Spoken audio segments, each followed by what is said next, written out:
بسم اللہ الرحمن الرحیم۔ السلام علیکم۔ ابن العربی فاؤنڈیشن میں خوش آمدید۔ آج کی ہماری پوسٹ شیخ اکبر محی الدین محمد ابن العربی کی کتاب کشف المعنی عن سر اسماء اللہ الحسنی کے حوالے سے ہے۔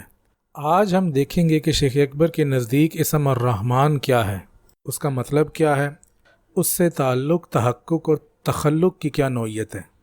شیخ اکبر فرماتے ہیں، اس اسم سے تیری محتاجی اس اسم کا حصول ہے جو عالم خلق تجھ میں نہ جانے لیکن عالم امر جانے، یعنی اس کا تعلق عالم خلق کی بجائے عالم امر سے ہو۔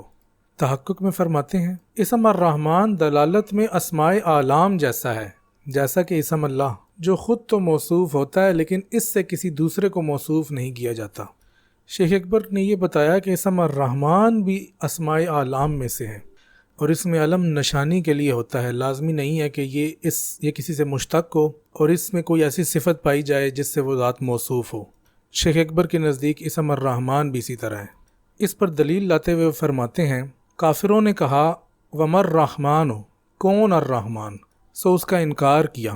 یہ سورہ فرقان کی آیت نمبر 60 کی طرف اشارہ ہے، جس میں اللہ تعالیٰ نے جب کافروں سے کہا وَإِذَا قِيلَ لَهُمُ اسْجُدُوا لِلرَّحْمَنِ قَالُوا وَمَا الرَّحْمَنُ أَنَسْجُدُ لِمَا تَأْمُرُنَا وَزَادَهُمْ نُفُورًا، جب ان سے یہ کہا گیا کہ الرحمن کو سجدہ کرو تو بولے وَمَا الرَّحْمَنُ، کون الرحمن۔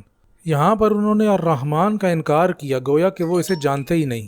شیخ اکبر فرماتے ہیں، اگر یہ اسم اشتقاق کے راستے سے ان کے کلام کا حصہ ہوتا تو وہ کبھی بھی اس کا انکار نہ کرتے، اور اگر یہ اسم اللہ کی طرح انہیں معلوم ہوتا تو بھی اس کا انکار نہ کرتے، کیونکہ انہیں جب یہ کہا گیا کہ اللہ کی عبادت کرو تو انہوں نے یہ نہیں کہا کہ کون اللہ، بلکہ اپنے شرکاء کا ذکر کیا اور کہا ہم تو ان کی عبادت اس لیے کرتے ہیں کہ یہ ہمیں اللہ کا مقرب بنا دیں۔ شیخ فرماتے ہیں، اسی لیے ہم نے اسے یعنی اسم الرحمن کو اسماء اعلام میں شمار کیا ہے، حالانکہ یہ اسم اشتقاق کا طالب بھی ہے۔ اس میں علم وہ ہوتا ہے جو کہ مشتق نہ ہو، لیکن اس میں اشتقاق کی بو اس طرح سے ہے کہ یہ رحمت سے رحمان ہے۔ تو شیخ اکبر کہتے ہیں، ہم نے شمار تو اس کو اسم اعلام میں کیا لیکن اس کے اندر اشتقاق کا بھی ایک حصہ موجود ہے۔ اس کا اسماء اعلام میں ہونے کی تائید اللہ کا یہ قول بھی کرتا ہے، قُلِ ادعوا اللَّهَ أَوِ ادعوا الرَّحْمَنَ أَيَّمَّا تَدْعُوا فَلَهُ الْأَسْمَاءُ الْحُسْنَى، یعنی اسے اللہ کے نام سے پکارو یا الرحمن کے نام سے پکارو، تو جس نام سے بھی پکارو اس کے سب نام اچھے ہیں۔ شیخ اکبر فرماتے ہیں، اس نے اسم اللہ کا مدلول ہی اسم الرحمن کا مدلول بنایا، اسی لیے تو کہا کہ اس کے سارے نام اچھے ہیں۔ لہٰذا یہاں ہمیں یہ پتہ چلا کہ شیخ اکبر کے نزدیک اسم الرحمن بھی اسماء اعلام میں سے ہے، اور اسماء اعلام وہ ہوتے ہیں جو ذات پر دلالت کرتے ہیں، جیسے کہ اسم اللہ۔ اسی لیے قرآن میں سے اسم اللہ کے ساتھ لایا گیا، بسم اللہ الرحمن الرحیم میں بھی یہ اسم اللہ کے بالکل ساتھ ہے، اور قل اعوذ اللہ اعوذ الرحمن میں بھی یہ اللہ کے بالکل ساتھ ہے۔ اسی لیے شیخ اکبر نے مزید فرمایا، تحقق میں بندے کی اس اسم سے نسبت اسم اللہ سے نسبت جیسی ہے، اور اس بارے میں پہلے بات ہو چکی ہے، اور اسم اللہ میں شیخ اکبر نے وہ بات اس طرح سے کی ہے کہ اس اسم کے تحقق میں یہ معرفت بھی ہے کہ اسماء کے اس مجموعے میں جس پر یہ اسم دلالت کرتا ہے ہم سے ہمارے لائق کیا منسوب ہوتا ہے، یعنی جیسے اسم اللہ سے ہمارے لائق ہم سے کیا منسوب ہوتا ہے، ویسے ہی اسم الرحمن سے ہمارے لائق ہم سے کیا منسوب ہوتا ہے، اسی طرح سے بندہ اس اسم سے متحقق ہو سکتا ہے، اور وہ واضح ہے کہ بندہ اپنے لائق ہی ان اسماء سے متحقق ہوتا ہے، نہ کہ اس کے لائق کہ جس کے در حقیقت یہ اسماء ہیں، اور وہ حق تعالیٰ ہی ہے۔ جہاں تک اس اسم کے تخلق کی بات ہے تو شیخ اکبر فرماتے ہیں، اس اسم سے تخلق بھی اسم اللہ سے تخلق جیسا ہے یا اسی کے برابر ہے کہ جو اسم اللہ میں بیان ہو چکا، لیکن اس اسم میں اشتقاق کی بو ہے تو اس کا معاملہ اسم اللہ کی طرح نہیں جو کسی سے مشتق نہیں۔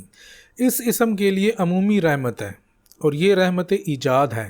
حق تعالیٰ کا کہنا ہے، میری رحمت ہر چیز پر پھیلی ہے، لہٰذا عمومی بات کی، یعنی ہر چیز کی بات کی اور کسی کو بھی نہ چھوڑا۔ اسی عمومی رحمت میں وہ رحمت بھی ہے جس کی بدولت جاندار موجودات آپس میں ایک دوسرے کا احساس کرتی ہیں، اور اسی کی بدولت ہر موجود خود پر رحم کرتا ہے، جیسا کہ شیخ اکبر نے فرمایا کہ اہل جہنم پر بھی ایک ایسا دور آئے گا کہ اللہ کی رحمت اس کے غضب پر غالب آ جائے گی اور وہ بھی رحمت کے سائے میں آ جائیں گے، تو وہ بھی اسی اسم کے توسط سے ہے۔ اس بارے میں ہم پہلے بھی ایک ویڈیو بنا چکے ہیں جس کا عنوان ہے دائمی عذاب یا دائمی رحمت۔